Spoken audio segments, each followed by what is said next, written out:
long-range missiles to strike targets in Russia, accusing President Biden of fueling tensions. It's also warning the move could escalate the conflict. The decision by the outgoing US president is a major policy shift.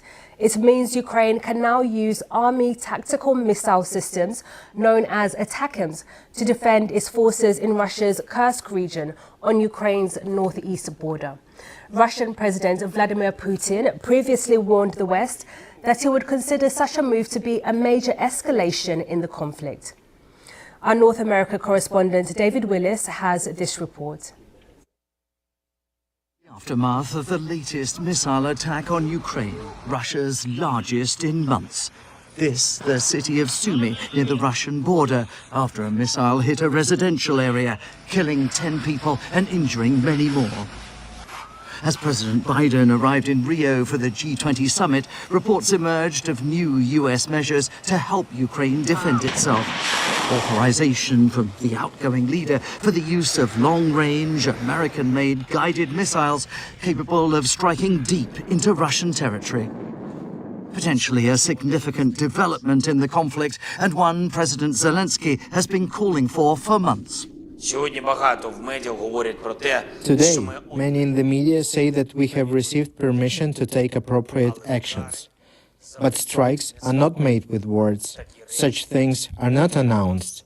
The missiles will speak for themselves, definitely. President Biden's decision followed the arrival last month of around 10,000 North Korean special forces sent to help Russia reclaim territory lost to Ukraine in the Kursk region of eastern Russia.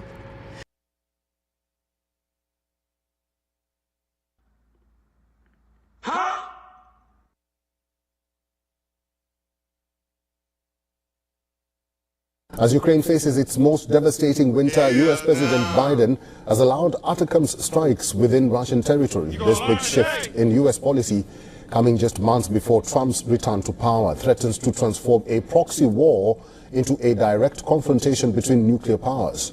Here's a report.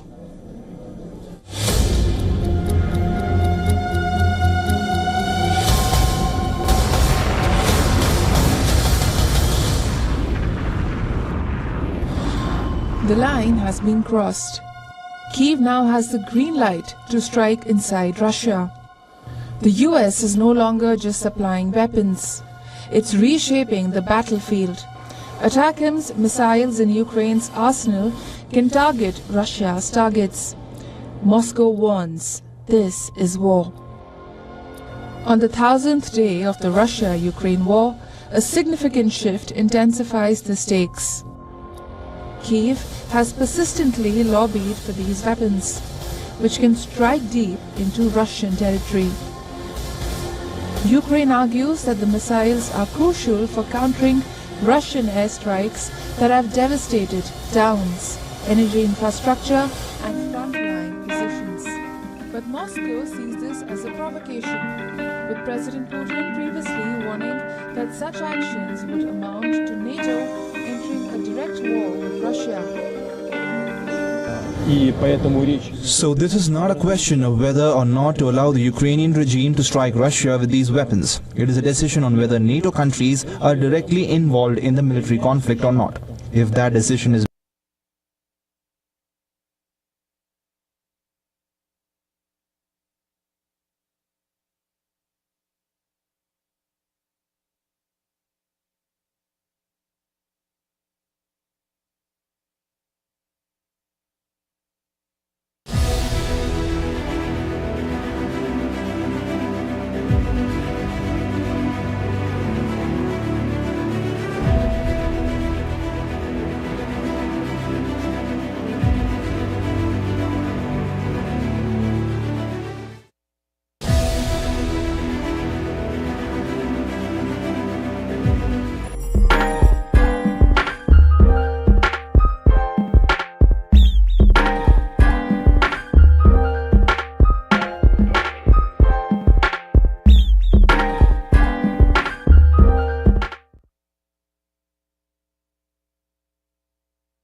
to politics this morning. President-elect Trump is hoping for a speedy confirmation process for his cabinet picks. But one top nominee is dealing with blowback now from new accusations. Military veteran and Fox News host Pete Hegseth is pushing back on allegations of sexual assault stemming from an investigation in California back in 2017. News Nation's Brooke Schaefer joining us now live this morning with the latest.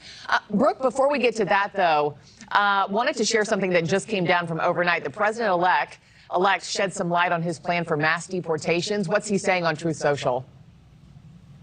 Markey, overnight, the president-elect announcing on Truth Social that he is prepared to tackle immigration by declaring a national emergency. The president-elect confirmed reports that his administration will use military assets to enforce mass deportation, saying the plans will, quote, reverse the Biden invasion of immigrants coming into the U.S. Our partners over at The Hill report over 1.5 million people currently live and work in the country and have a humanitarian or temporary legal status. They are at risk of being pushed out by the Trump administration. Mass deportations, this is something that Trump has long promised on the campaign trail. He recently brought on former ICE Director Tom Homan as his border czar. Homan, a staunch critic of Biden border policies and a supporter of Trump's plans for mass deportations, has already told illegal immigrants to start packing. Homan will be in charge of carrying out Trump's plans at the border, including these plans for mass deportations, which now Trump overnight confirms will include the military. Markey? And Brooke, going back to the beginning there, what more do we know about accusations against Defense Secretary nominee Pete Hegseth?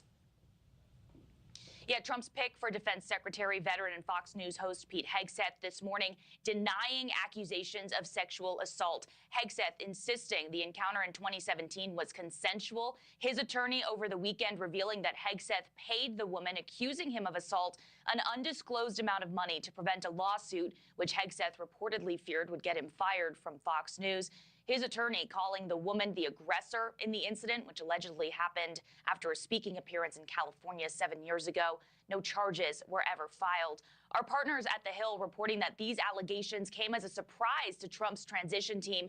Even still, Trump is sticking by his pick. A Trump transition spokesperson said in part, Mr. Hegseth has vigorously denied any and all accusations. We look forward to his confirmation as U.S. Secretary of Defense. In response to the pushback to some of Trump's picks so far, Donald Trump Jr. has said this is what the American people want, actual disruptors. Markey? Brooke Schaefer, thank you so much. Thanks for watching, everybody. Go to joinnn.com to find News Nation on your television provider. Also, don't forget to click that red subscribe button below to get more of News Nation's fact-driven, unbiased coverage.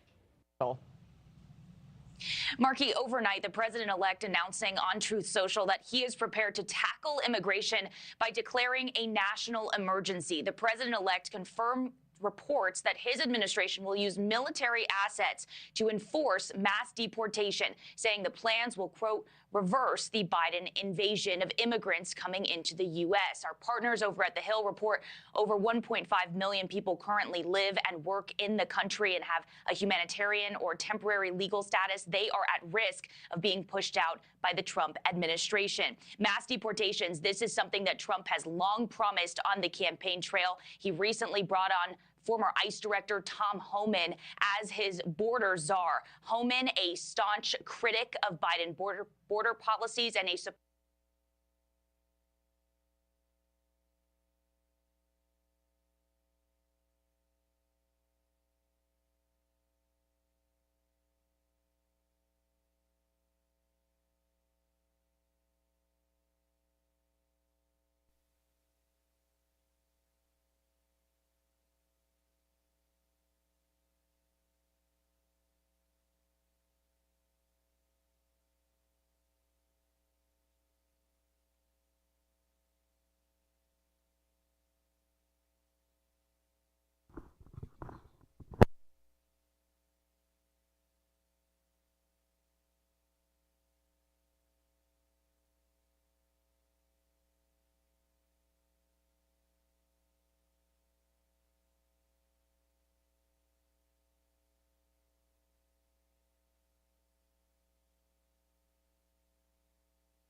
Luke chapter 21 and verse 8. And he said, Take heed that ye be not deceived, for many shall come in my name, saying, I am Christ. And the time draweth near, go ye not therefore after them. But when ye shall hear of wars and commotions, be not terrified, for these things must first come to pass. But the end is not by and by. Then said he unto them, Nation shall rise against nation, and kingdom against kingdom, and great earthquakes shall be in divers places.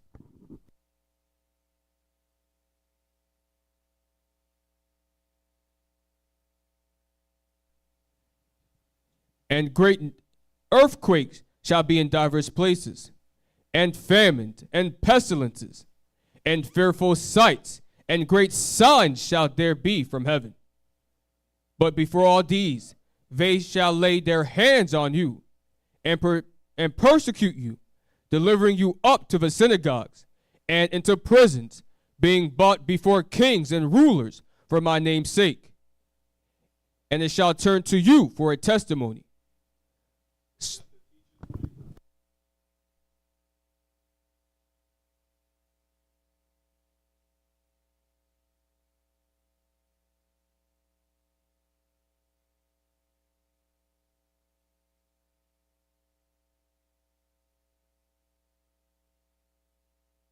Test. 2, testing.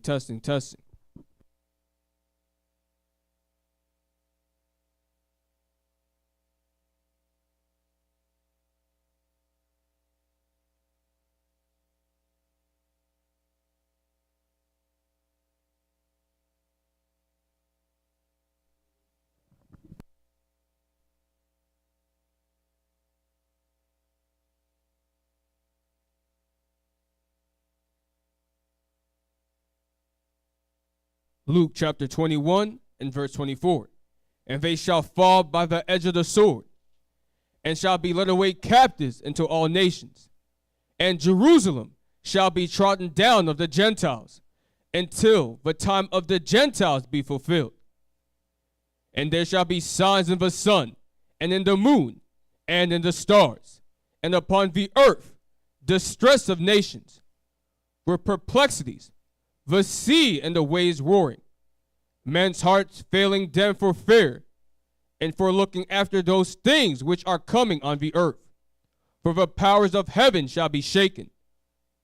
And then shall they see the Son of Man coming in a cloud with power and great glory.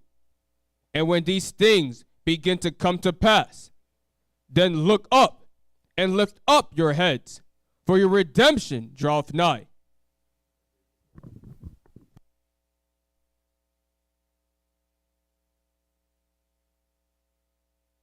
All right, developing this morning, reports that new first best friend Elon Musk is starting to irritate President-elect Trump's advisors. During a dinner at Mar-a-Lago, Axios reports of a heated confrontation between Musk and Trump advisor and attorney Boris Epstein. They write, quote, at one point during what the sources described as a massive blow-up, Musk accused Epstein of leaking details of Trump's transition, including a personnel pics to the media. Epstein responded by telling Musk that he didn't know what he was talking about. This comes amid new reports that Musk is also becoming a source of infighting the Trump transition team surrounding the choice for Treasury Secretary. Musk is backing Trump transition co-chair and fellow billionaire Howard Lutnick for the job, while Trump's advisors are